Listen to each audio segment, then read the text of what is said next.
Hello, hello, hello. This is Willie Cartwright with Save the Sane. Glad to have you with me today. We got a big show today, a very important topic, subject today, and some other things to discuss. Um, I need to turn my phone down. Let me give everyone a few minutes to get on. Hello, Christine. Thank you. Thank you. Hello. Hello, everyone. Christine, let me know if you can hear me. I want to make sure that my volume is good. As I turn my phone down, I'm getting messages, all kinds of stuff going on. But yeah, let me know. Can you hear me, Christine? And glad to have you. Um, let's see what we got here. Audio's good. Okay. Thank you. Thank you. Thank you. So appreciate it. Appreciate everything.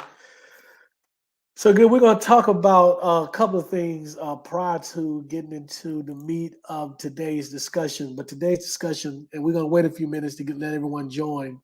But today we are talking about Jesus is harmful to the African American community. And when I say Jesus, I also mean God, Jesus, the whole concept, Christianity, all of it. But specifically, we want to talk about how the pursuit that our people have, the pursuit of this Jesus God character, is detrimental or harmful to the community. And we're going to list some actual ways until we're just not throwing this out there. We're going to list actual ways from a practical standpoint how the pursuit of this Jesus, this God character, has harmed our community. And for reference, I'm actually going to take some stuff directly out of my book for this discussion. So, wanted to give it a few minutes. Christy, if you have any comments while we wait, we're going to give it a few minutes for other people to join. Those of you who are out there who are joining us or going to join us, please do so. Before we get deep into the subject, I'm going to talk a little bit about we had a shooting here yesterday, so I want to talk a little bit about that. It sort of indirectly relates, but it also relates to some other stuff that's going on with me in this, well, not this program, but just me in general. So I want to talk about that as well. But yeah, glad to have everyone. Glad to have you join us today.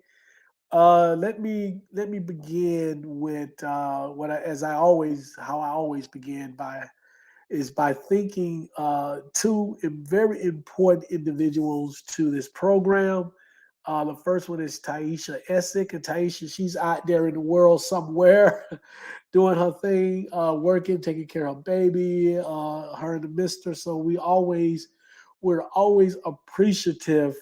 You are sharing this Twitter and Facebook. Appreciate it. Thank you so much, Christine. Thank you, thank you, thank you.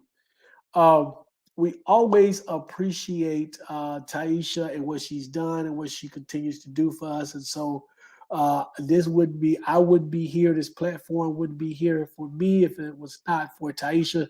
So thank you. I don't know if she's going to join us today.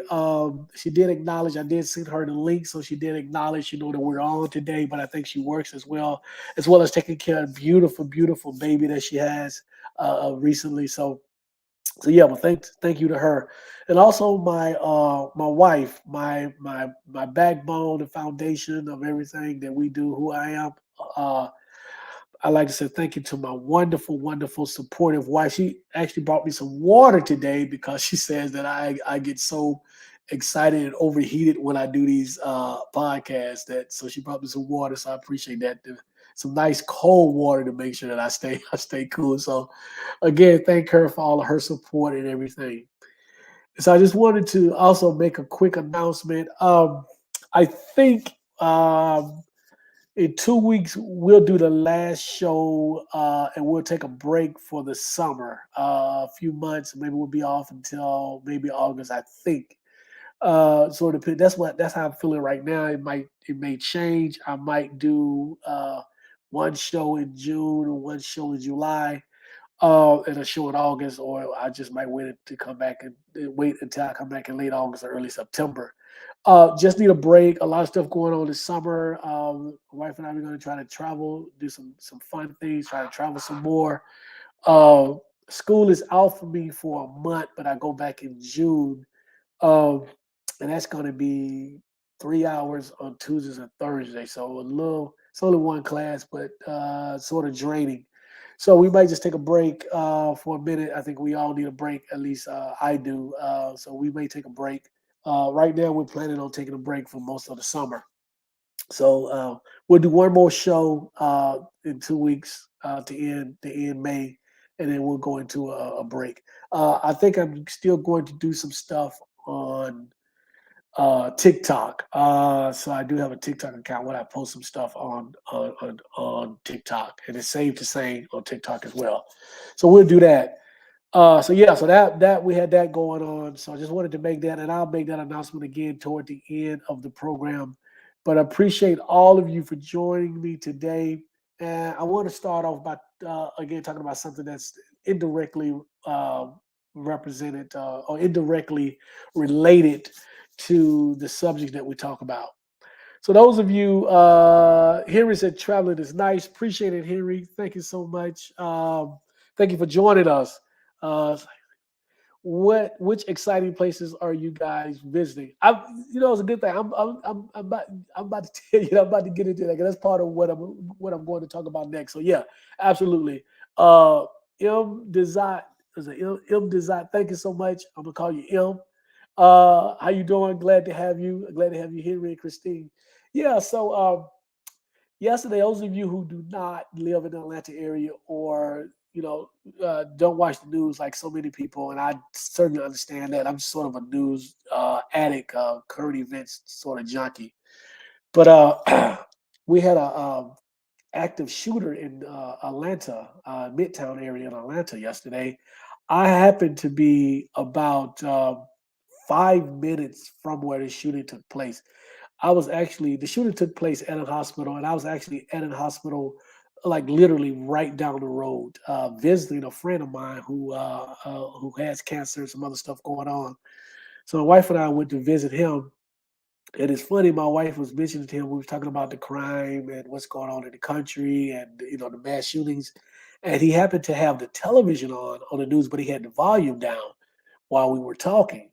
And we just happened to look up at the TV and it was like, I said, are you kidding me? Are we having a mass shooting? And then when they said the location, we both look out the window, wife and I, we look out the window, we're like, yo, this is like right around the corner from us. You see, we saw police flying down the road and the ambulance and, just people just siren, just one car after the other flying down the road.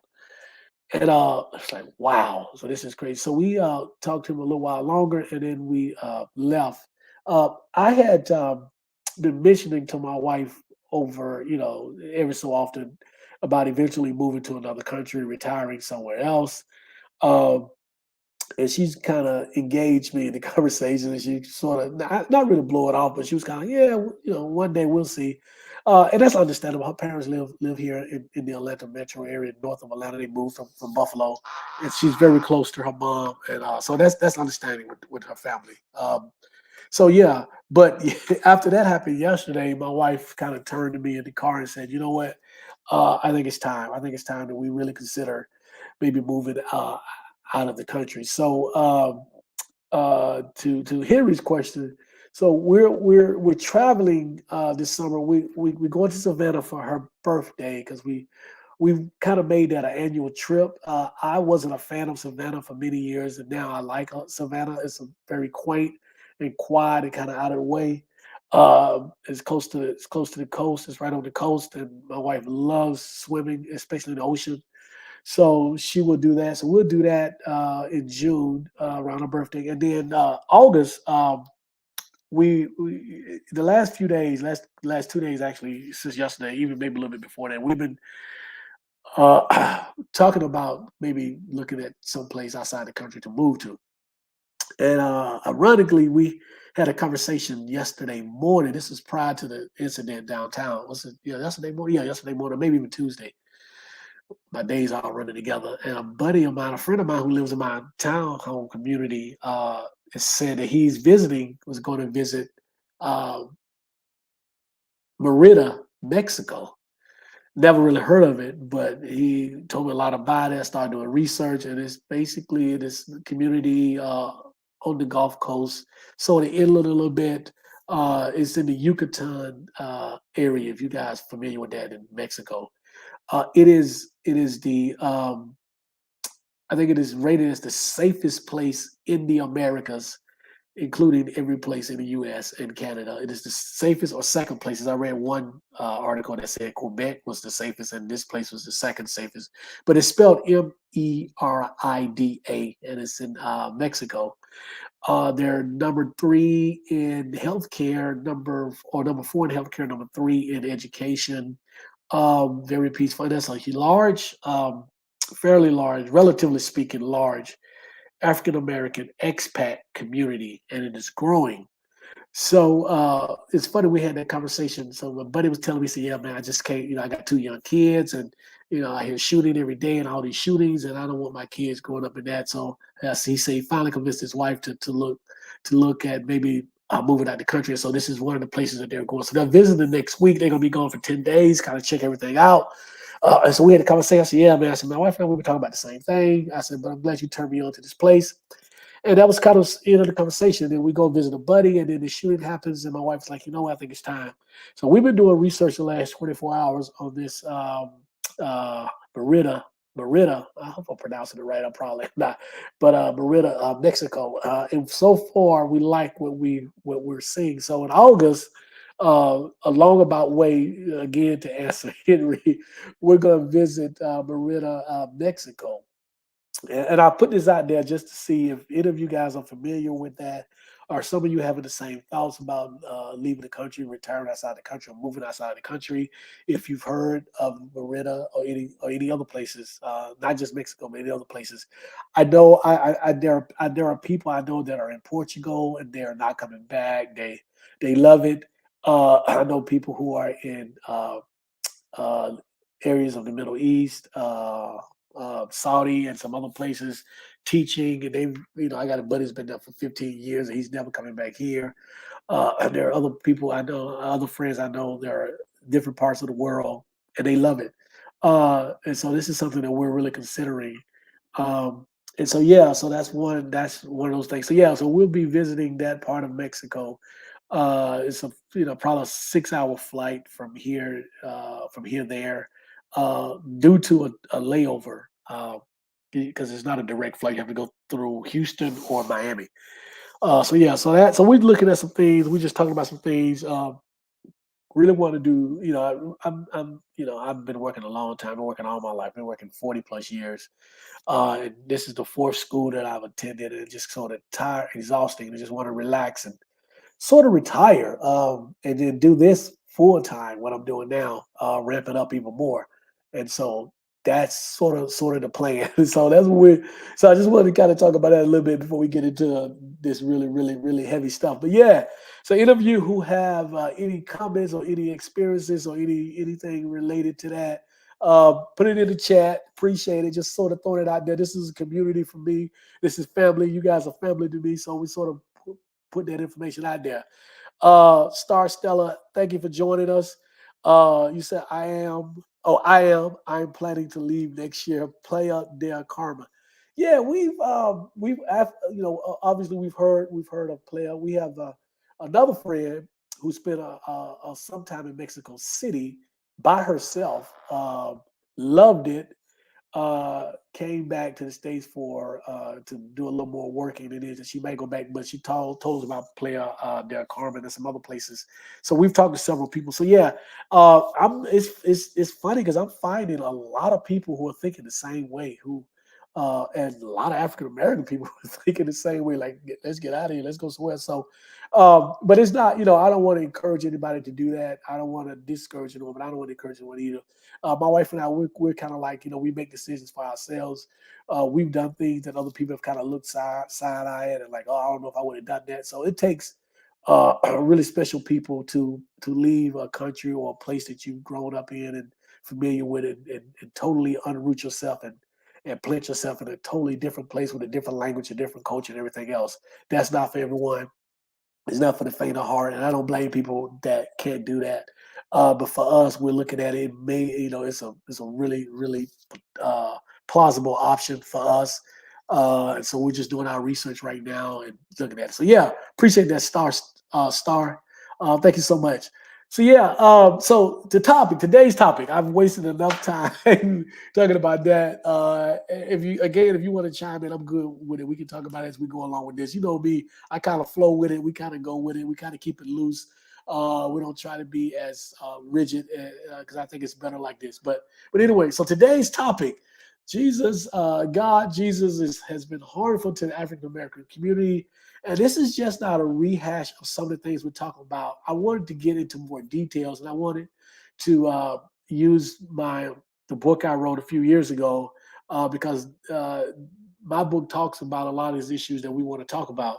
So the way I have it set up, and I'm talking about Jesus and God, this whole character, this figure, being harmful to the African American community.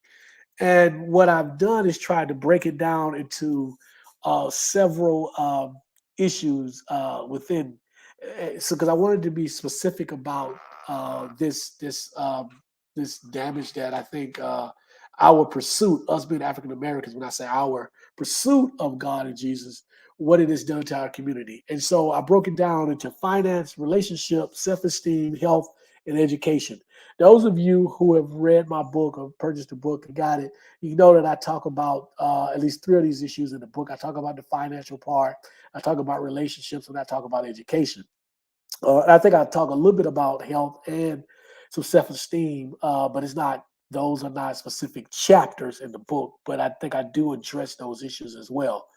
So Sharon is here. She said, hello, doing homework while listening, wanted to still support. Tell your wife hello. Thank you, I appreciate it, Sharon.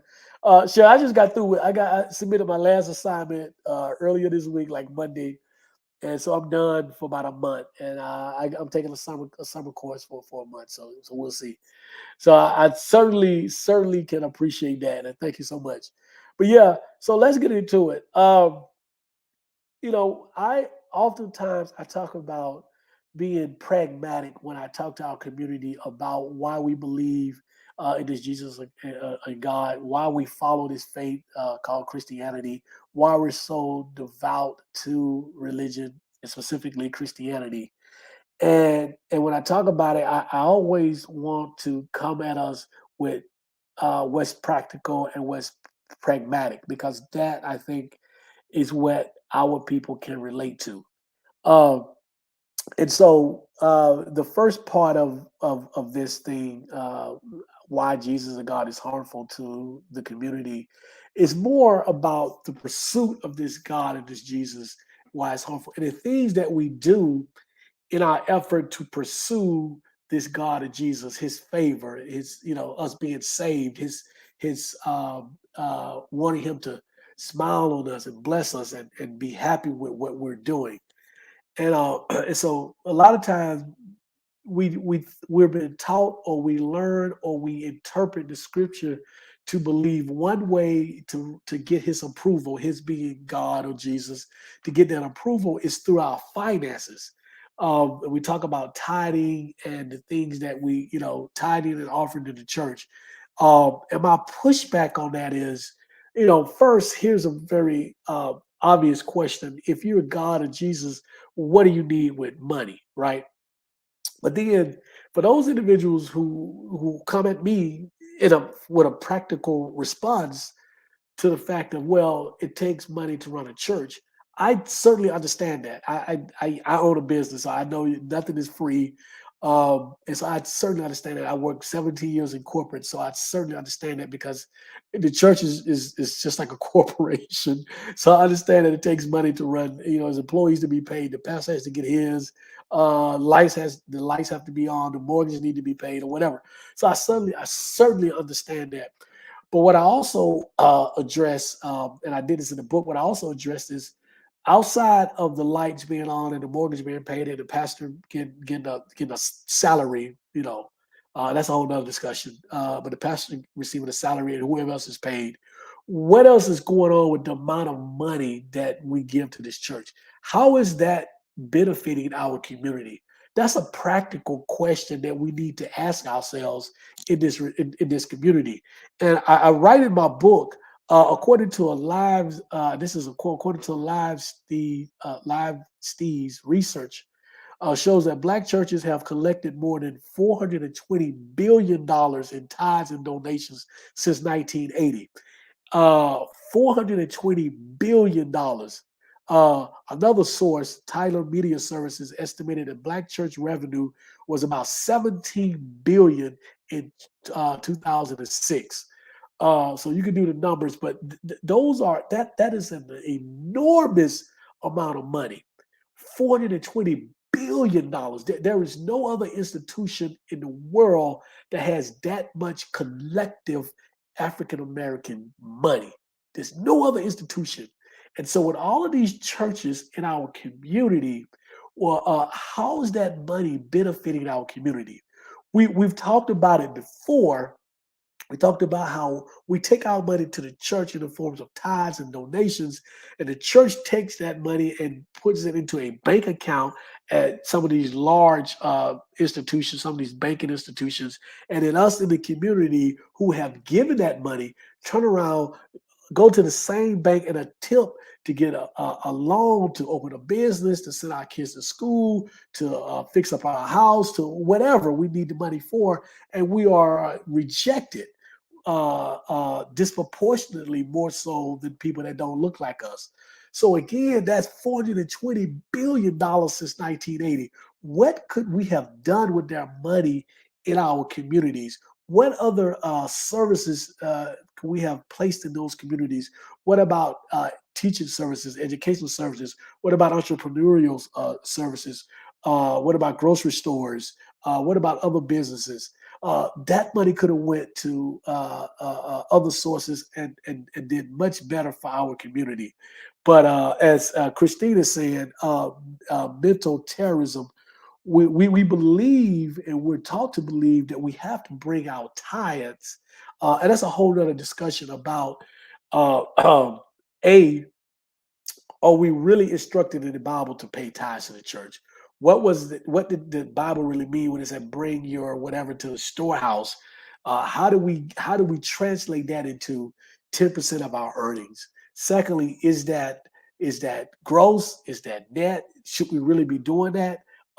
There is a church, a denomination. I think it's the Lutheran, and I'm not don't I might be wrong, but I think it's the Lutheran Church.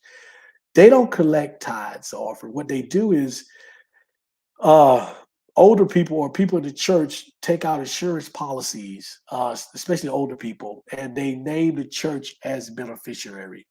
And so, and they may take some donations, but it's not to the extent that we do in our community. And so, when these individuals pass or die, the church receives all or a portion of those insurance proceeds, right? Um, so again, what's going on in our community with $420 billion that we've given to these churches? What have those churches done with the money in relationship to bettering the community that we're in?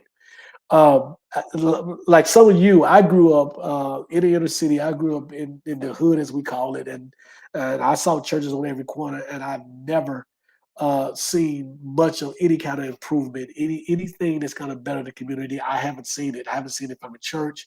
I haven't seen the church. They may give out food on certain days of the year, certain holidays, or have certain events. But pretty much outside of that, I haven't seen a lot from most churches. And again, I'm not saying all churches. Before people get on here and I get the feedback after this is over, people saying, well, my church does this. Listen, there are some churches that do excellent community work. I think I might have mentioned this before. The last church that my wife and I attended here in the Atlanta metro area, uh, we for a long time after we left church and religion, we continued to work with that church on their community outreach because they were doing things that I felt that churches really should be doing. They fed people on the street. They provided haircuts. They provided job searching, help people to find jobs and mental health screening. I mean, all kind of stuff. And they did this on a weekly basis. So I thought it was awesome. So my wife and I, we participated in a lot of that because I thought that it was awesome for the community here. And so, but that's not every church, and there's not enough of that going on given the amount of money and resources that we're putting into these churches. And so I just wanted to ask you guys have any comments about that? But yeah, the mental aspect, I mean, the financial aspect of what we're doing is harmful because this is, again, we're giving this money in the pursuit of satisfying this God, this Jesus, hoping that he'll find favor on us, hoping that he'll bless us. I mean, you get into the whole the term is slipping my mind, but the whole where pastors tell you the more you give, the more you're blessed. You know, Creflo dollars of the world, uh, that type of stuff. And I've been to so I'm not telling you stuff I heard. I've actually been to Creflo Dollars Church on several occasions, so I've seen a lot of this stuff. Um, so our people are made to believe that the more you give, God is gonna bless you, or that kind of stuff. And so again, we're pursuing the affection and we're pursuing the affirmation from this God Jesus figure. And by doing so, one of the ways we think we can get this is by giving our money, our resources, especially our finances. I think I've told this story before too about my mother who, as broke as I mean, my mother was Section 8. You know, we struggled growing up. My mother always, whenever she got something, she always tried to pay tithes. I mean, with it.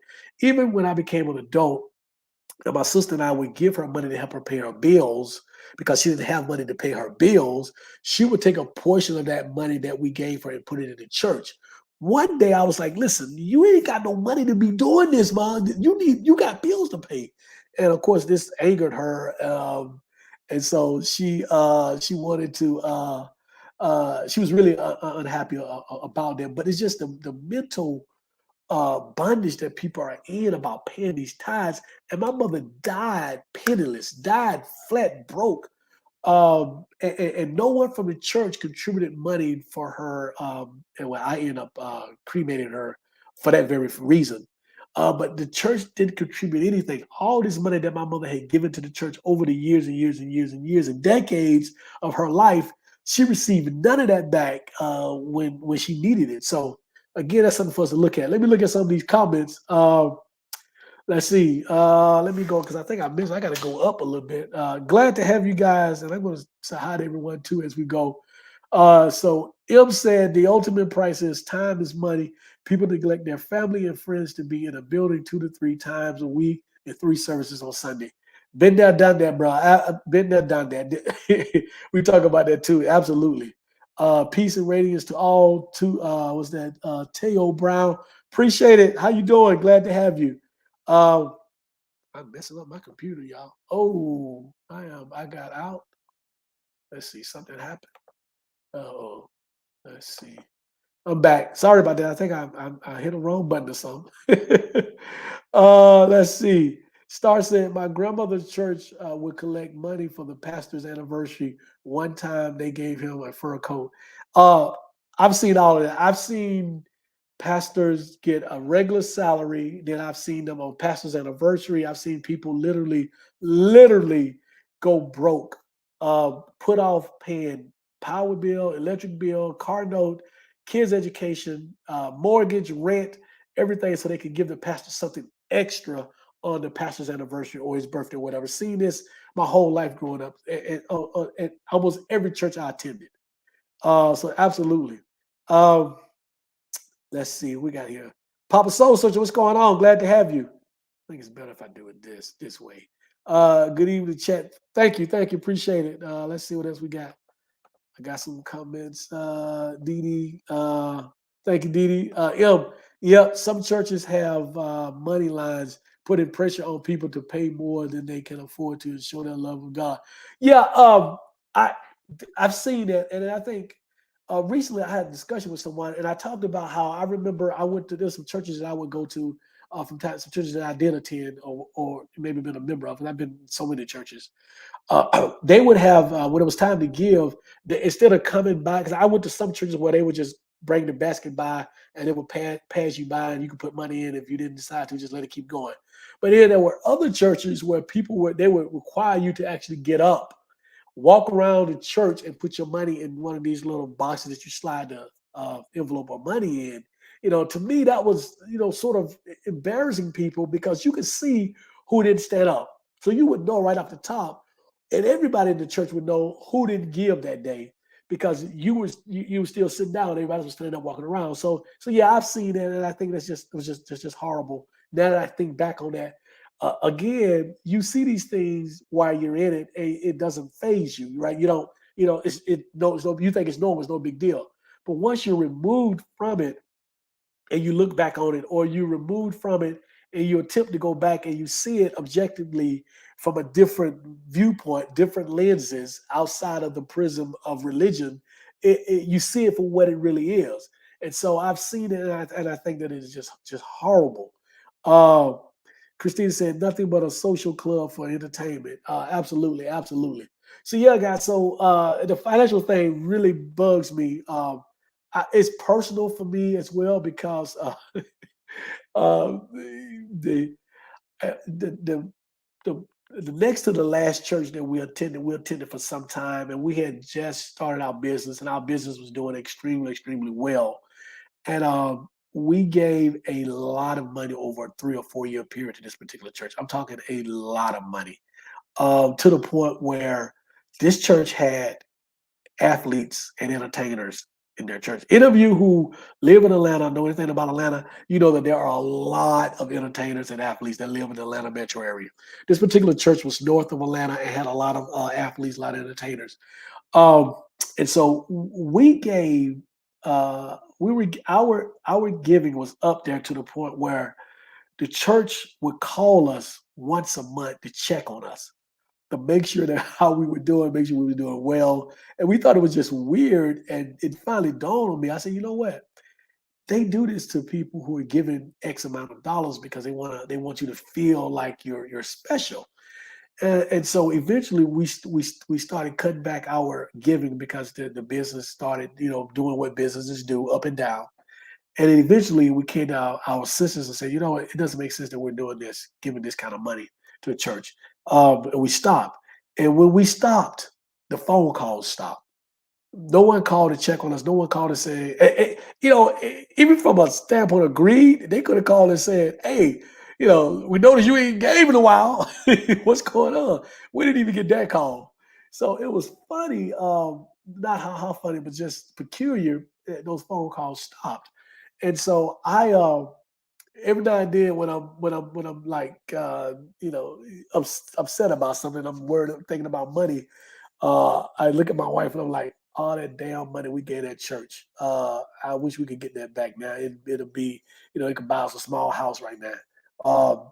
And so so it's personal to me because that's money that's wasted. And those of you can go back to some of these podcasts. I've told the story of how I was almost homeless after moving to Atlanta. After a while, I had been attending the church for about 3 years, and how they and I had been giving money, and they had record of me giving money. But when I asked for their help, this was a big church, mega church. When I asked for their help to help pay my rent because I was getting ready to get kicked out, they couldn't help me. And so there's a video I think I've done about that, or even I talked about that, or maybe I will. So again, it's personal to me, but it affects a lot of us. And so yeah, so and read these last comments, and then we'll move off of that because I'm getting a little hot about that. Um, M. Dot, yeah, absolutely. I'm sorry, M. Christine, special recognition for the top givers. Exactly, exactly. And once we stopped, we haven't heard from the church since. And it's been 10 years, 10 years. It's been about 10 years. Stars, that's terrible. Yeah, absolutely. Right. I want all my money. I want all my money back. Nice round six figures. I want all my money back. uh um yeah, you're right. I couldn't help, but that's exactly. It's not that they couldn't help; it's just that they wouldn't help. They gave me $187. I always remember that. That is that number that I always remember. And this happened. Oh, this is over 20 years ago. $187. My rent at the time was probably $700, $800. I had nothing. They said, well, all we can give you is $187. Yeah, yeah. I was. You can tell I'm still bitter about that because I remember the exact amount. I don't know how they came up with $187, but that's what it was. That's for what. So yes, let me move on because I'm getting emotional. um, so the second thing that I wanted to address this, and if we don't get to all of these, and I've said this before, this is a good time to say this again, sort of in the middle. If we don't get to all of these, because I got about 5 or 6 categories I want us to touch on, we don't get to all of these. We'll finish this in 2 weeks. And I mentioned this early before many of you came on here. As of right now, what we're looking to do is do one more show in 2 weeks for May, and then sort of take the summer off and then come back in either late August or early September. Part of it is because we're traveling. Part of it is that we're just tired and exhausted. And so yeah, so we would do that. I may do one show in June and one show in July and one show in August, but I'm not promising. But obviously the notice will be out if I end up doing that. But for right now, what we're planning to do is just to do one more show in 2 weeks in May and then sort of take the summer off. But I think I will do some stuff on TikTok every so often because those are quick 3-minute videos or whatever, 2 minutes, whatever long, and then that's it. Yeah. So the next thing I wanted to address on this topic, because you said, "Wow, the greed of many of these churches is incredible, Christine. It is incredible." Um, the next thing I wanted to address is relationships, and I talk about that in the book, and I'm trying to find it's something I wanted to read specifically about, or maybe not in it, but I talk about what our pursuit of this God of Jesus does to our people, especially our women, black women, in the church when it comes to relationship. And this is just not relationships with a significant other, but this is relationships with your kids, with friends, with your parents, with siblings. But for right now, let's specifically talk about relationships with a significant other. Well, I saw something. I should have brought it up. I can't remember, but I saw something on social media that what is the sister name? Those of you who watched Blackish, the sister who plays the mother, who plays Anthony Anderson's mother. She's divorced from um, Fishburne, who plays the father. I cannot remember the sister's name. Fantastic actor, fantastic. But anyway, she was on a podcast talking about how black women, again, not all, but generally speaking, black women, for a lot of them, Jesus is their husband. I've been saying this for years and years and years. Those of you who have attended predominantly black churches, you know that most of these churches are largely filled with women and kids. I would say up to about 2/3, at least the churches that I frequent and the churches that I've been to, and the churches that I've been a member of. Largely single mothers, or I wouldn't even say single mothers, but I mean there are a lot of single mothers with kids, but there are also some married sisters in there. Jennifer Lewis, thank you, Star. Jennifer Lewis. There are also some married sisters who husbands decide that they don't want to be a part of that message, just don't go to church, so they don't go by themselves. But but you get a lot of these sisters who talk about Jesus is their baby father. Jesus is their man until they find someone. And this whole concept, this whole idea of looking to Jesus and God for relationship advice or how we should dictate our relationship with our significant other, I think it's a problem. I think it's problematic in our community, and I'll tell you why. While I'm on the topic, recently in one of my classes, one of my professors, very smart ladies, PhD, Vanderbilt, Duke, Harvard. She's attended all these schools, and she writes about womanism. Those of you who don't know what that is, that's basically Black women feminism. Um, and so there's a lot to it, but there's some very interesting takes on it.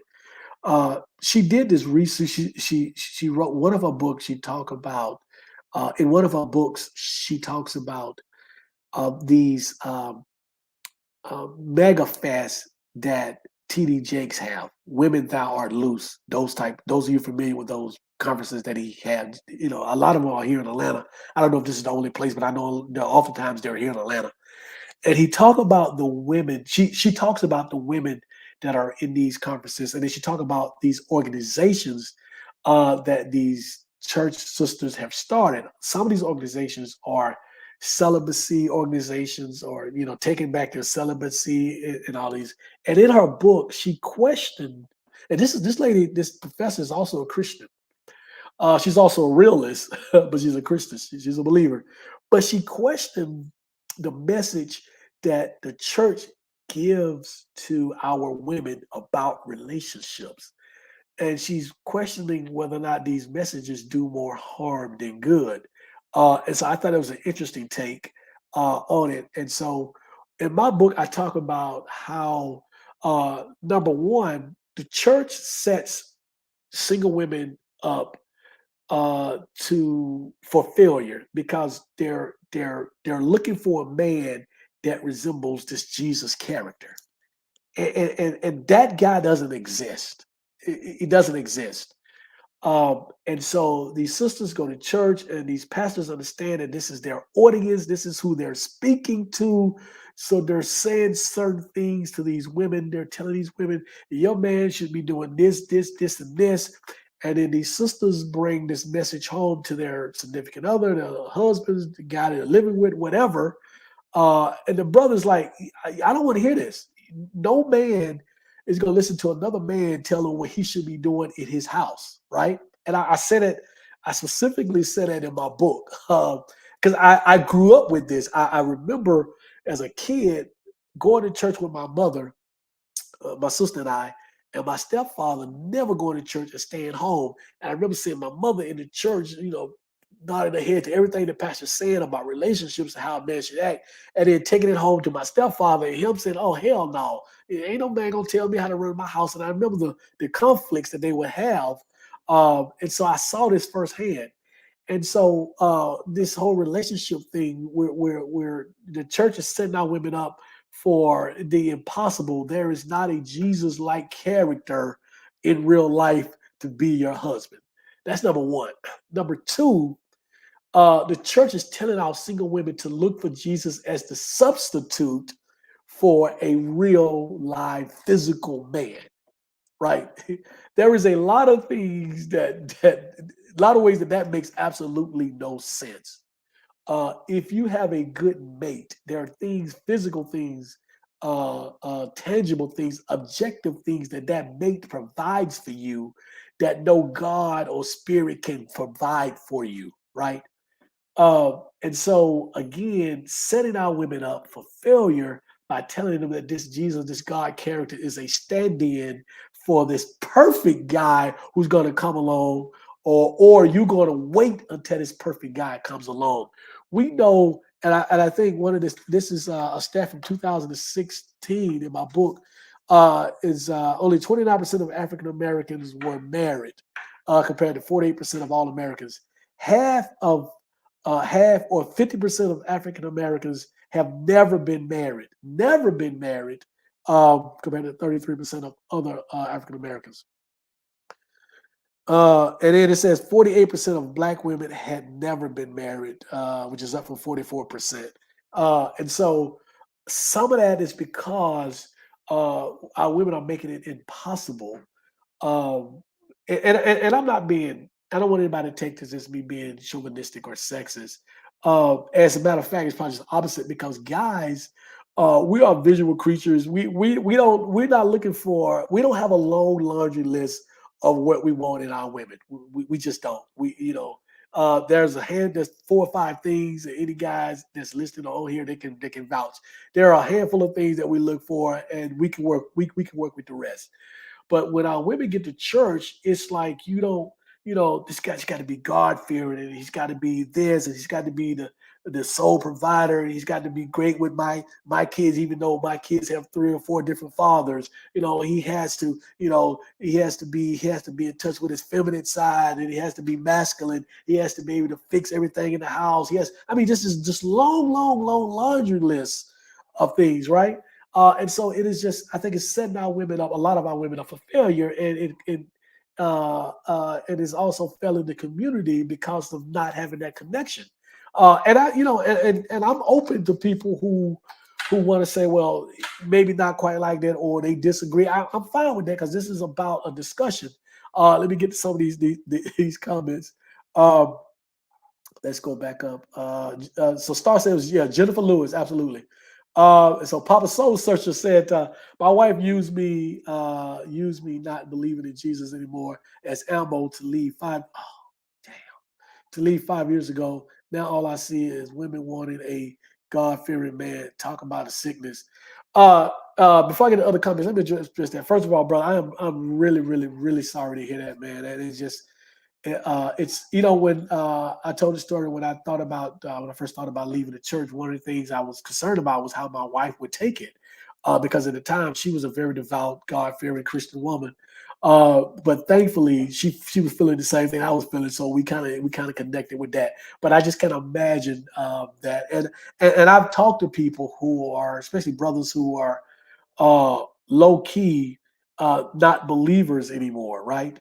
But they're saying that they can't come out publicly because that's one of the fears is that their wife might leave them or their family might disown them or whatever. So yeah, so that is a big problem in our community. And you're right, it is a sickness. So I am so sorry to hear that. I was told a lady in church who a young lady here in Atlanta, and I think I said this before. I told her she had just she had graduated from college. She was a dentist. She had her own dentist practice in Atlanta, mid to late 20s, right? She's talking to me about relationships. It's hard to date in Atlanta. The whole, if you live in Atlanta, you hear this all the time. Blah blah blah. Hard to date in Atlanta. Can't find a man. Can't find a man. I said, well, what is it? And we're in the church. We're feeding some homeless people in the church in one of these programs. And I said, well, what is it that you're looking for in a man? The first thing she said, Papa Soul Searcher, the first thing she said is, I'm looking for a God-fearing man. And I looked around. My wife standing next to me. My wife just walked off. I'm looking around. This young lady, her mother happened to be standing next to her. And I said to her, I said, let me tell you something. I said, you need to be more concerned with a man that's going to treat you right than a man that's God fearing. I said, just because a man is God fearing, don't mean he's going to treat you right. I said, look at all of the so-called brothers of the church, whether it be pastors or deacons or devout members of the church. Look how many of these men have mistreated their wives or girlfriends or whatever. I said, so your first concern need to be finding a man who's going to treat you right, regardless of whether or not he's a believer or not. And I said this at the time with her not knowing I wasn't a believer. But I said, I mean, I'm just completely honest. And I told her, and I said, it might require that you move from Atlanta or that you open your eyes to other possibilities. And I think since that point, I think she's actually moved away from Atlanta. And hopefully she's opened her eyes, she's opened her circle to dating people outside of, I need a God-fearing man, that that type. So yeah, absolutely. Some more of these comments. Christina said exactly. Truth, and these husbands, boyfriends don't appreciate them saying that nonsense. Meanwhile, they are helping pay the bills and not Jesus. I don't have anything else to say. Bingo, bingo. That's it. So yeah, so this type of belief system, this is this type of belief system has destroyed plenty of good relationships. I have seen women leave good men because of these. I'm glad I'm not the only one. I'm glad because I was concerned about saying this because I didn't want to really. I don't feel like angering people today. Uh, Other days I will. The day I didn't, so I wasn't really sure how people would take this. But I'm glad you absolutely right. I've seen this. I've literally seen relationships, marriages ruined because of this, and it was a good relationship for what I know of. And the woman will admit he was a great guy. But because he wasn't God fearing, or because he wasn't doing one or two things that pastor said, pastor said that he should be doing, this person left, and then this person is miserable by herself, or by herself raising kids by or whatever it is. So yeah, absolutely. Um, Christine said, teach truth. Their expectations are too high and unreasonable. Again, the church sets these sisters up for looking for Mr. Perfect. I mean, literally looking for the perfect man. And none of us are perfect.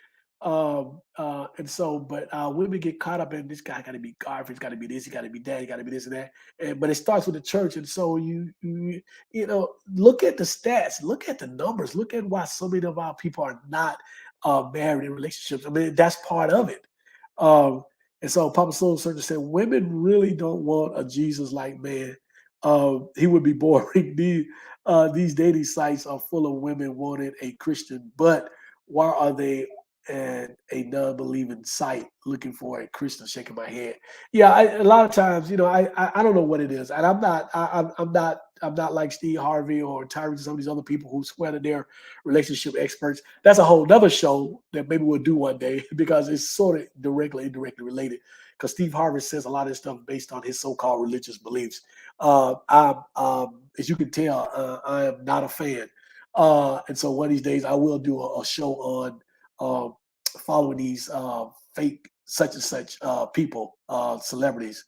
He would be at the top of my list. And for those of you who are Steve Harvey's fan, I apologize. I'm sorry, but that's just how I see it. So yeah. But anyway, yes, I don't know what's going on with that. So that's really that's something we really need to work on. M again said, "Yep, they end up falling in love with pastors who is now running someone else's household and sleeping with the wives, meanwhile trying to tell the man he is wrong." So it has a point. So these women listen to these pastors, right, and end up messing up what they have at home, while the same pastor who gave them this advice has uh, extramarital affairs with other women, and his house is messed up and not cleaned up. So not only is he having an affair with another woman, he might be having an affair with another man. So how much violations, how many violations has this pastor committed? But yet you're listening to this pastor giving you relationship advice, or you listen to a pastor who this is his third or fourth marriage, or you listen to a pastor give you advice about your marriage who's not married or only been married a year or two and is struggling. You just don't know about it. So again, we have to be careful. We're listening to, we're getting this advice, we're following this all in the name of, okay, I'm trying to please this Jesus, I'm trying to please this God, so I need for my man to be right. But here's another thing that goes on. These women go to church, they listen to the pastor tell them what's wrong with their man, but they go back home with this man that they're living with, that they're not married to, that they got. You follow where I'm going?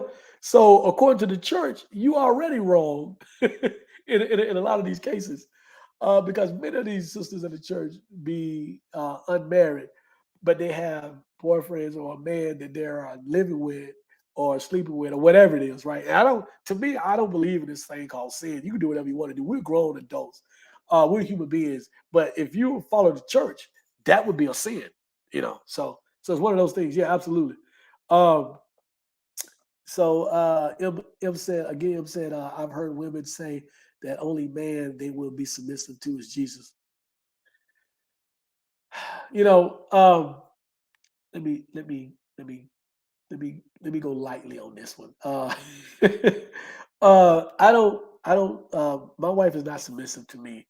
My wife and I, we understand where each other's strengths and weaknesses lie. My wife is much better at me in certain things, and I like go ahead. I'll follow your lead, and vice versa. But I think to M's point is one of the things that I find that I have issue with within our community is some, not all, some, and I know this is going to open up a can of worms. Some is what are we looking for in a relationship with men? And I've been married almost 20 years. Um, so what are you looking for in a man? How do you want a man to act? How do a man expect a woman to act in a relationship? There is strength and power in um, allowing, and this is to the women, allowing your man, your husband, to be the man that he is. You guys see me over here. Anybody who know me personally, I am type A personality. I am over the top. I am ridiculous, right? I will admit that, readily admit that.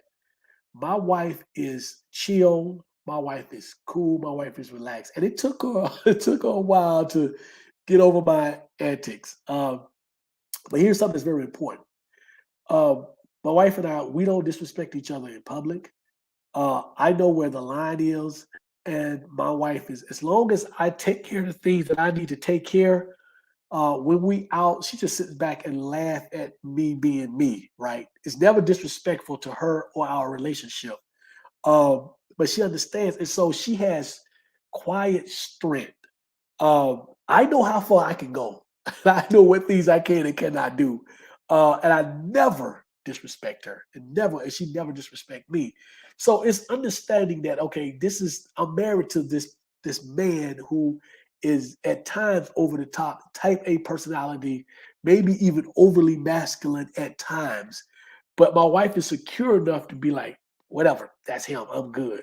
But I'm also smart enough to know that I need to take care of things I need to take care at the house and with her so that this don't become an issue. And so I think that's the best way I can put it without maybe angering some people as far as that's concerned. So if those of you who can read kind of between the lines, you guys understand where I'm going with it, with that.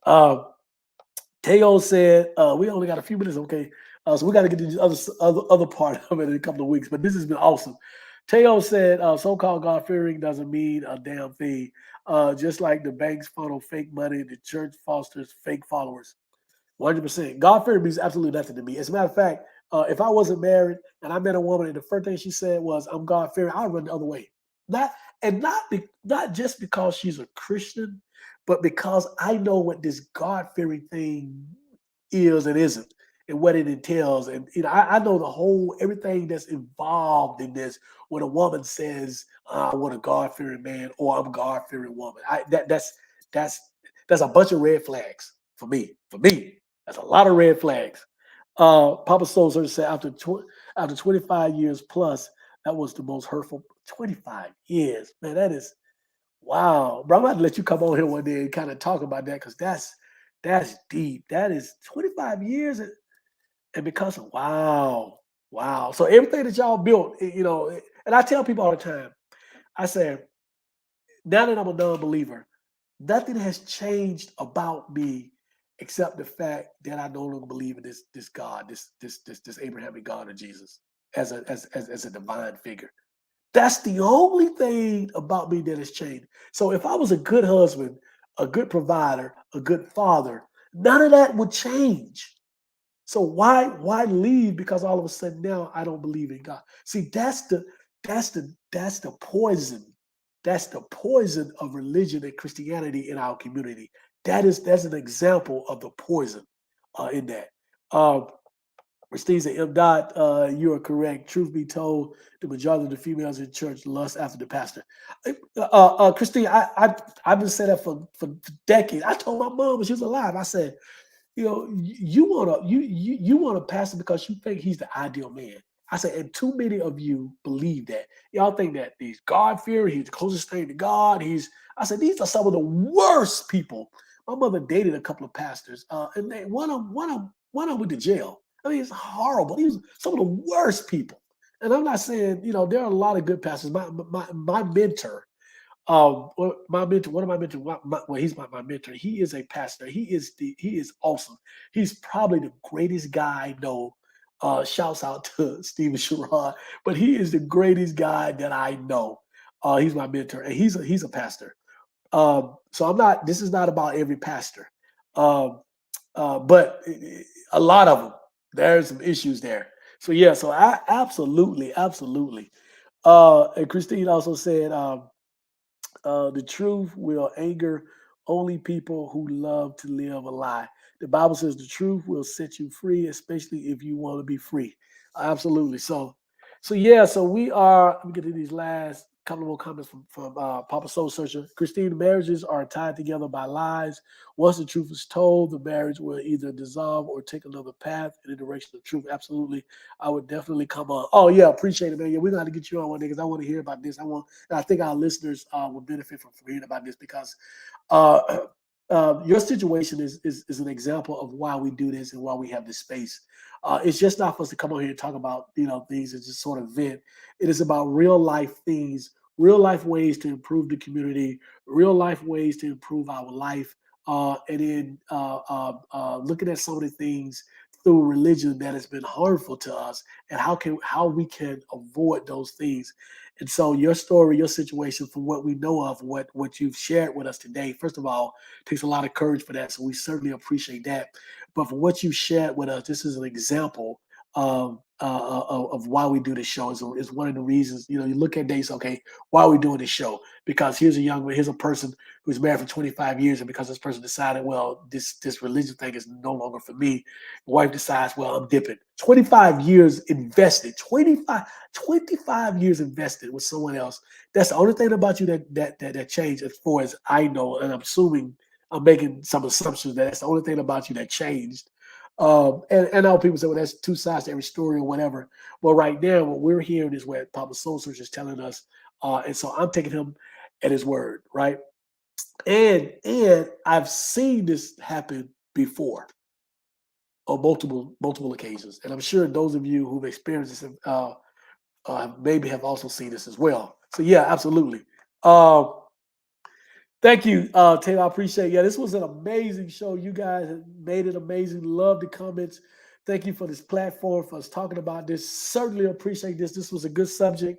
We got several more to get to. We got to get to self-esteem, health, and education. I really want to talk about those in the next. So again, before we wrap up, just sort of a couple of announcements.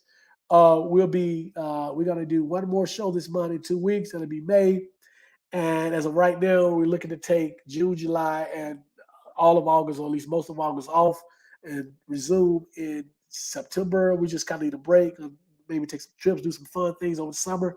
Also, I said this earlier. Some of you were on, some of you may not have been. My wife and I are really looking to maybe relocate out of the country. Um, the shooting yesterday in Atlanta was sort of the last straw for my wife. We were actually 5 minutes away from where the shooting took place, visiting a friend in the hospital at a hospital close by to where, because this shooting took place at an hospital. At a hospital, and so we really looking at relocating out of the country, and so we're going to do a lot of research this summer, and we're going to visit a place called Merida, Mexico, which is supposed to be like awesome. Little to no crime, great health care, low cost of living, a black expat community there. Um, Sunshine every day. So from what I can tell to this point, it looks really promising. And I actually have a friend who actually is visiting there now, because he's thinking about the same thing with his family. Prior to the shooting, we had this conversation. So he's headed there next week for about 10 days to check it out.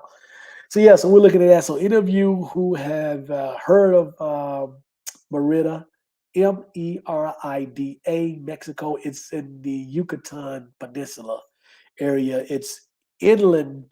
It's in the Gulf, but it's inland on that peninsula. So it's kind of as hurricanes come up through there, it's sort of insulated. They still get the torrential rains if it's a hurricane, but they don't get a direct hit because it's on the inland side of where the hurricane would come through.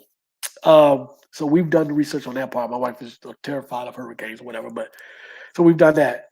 So if you guys have any information about that or any other places, we're looking at Portugal. We're looking at I don't like Costa Rica. I'm not a Costa Rica fan, but Portugal is always on the list. Thailand, but right now this place in Mexico looks really really promising. So we'll see. So we're gonna be doing some of that stuff. So yeah. So thank you guys. I'll see you guys in 2 weeks. Um, let's see, Papa Soul Search. I'm trying to delete my email. Thank you.